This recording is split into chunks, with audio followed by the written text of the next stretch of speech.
Hello again. They had Asclepius as their god of healing. So in each Greek town there would be an Asclepian, a temple to healing. And in that there were lots of superstitious practices. So for example, there was an abaton where people would sleep overnight with snakes, the idea that you'd get better. People might bring votive stones, carvings in the shape of the parts of their body that were causing them trouble. But the Greeks were also starting to do some better natural things. So at the Asclepion there was also gymnasiums and baths so people could be clean.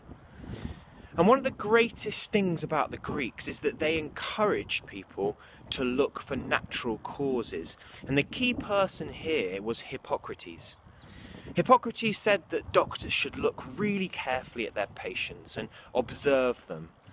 He collected together all the books at the time with symptoms and the treatments, and his collection of books was called the Corpus, the Hippocratic Corpus. It was the first time that had been done. He also made doctors take a Hippocratic oath, a promise to treat their patients carefully and to act in their best interests. He came up with the idea that disease was caused by 4 humours, and his 4 humours were black bile, yellow bile, phlegm and blood.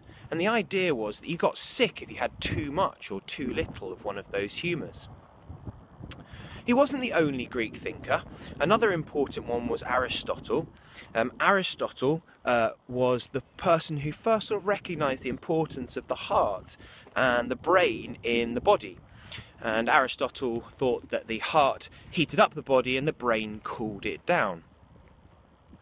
Public health in Greece wasn't amazing, but as I said, they did have the Asclepia.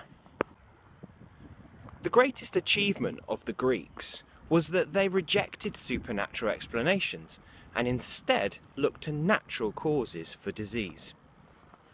They didn't know a great deal more about anatomy though, because dissection was illegal in ancient Greece because of their religion.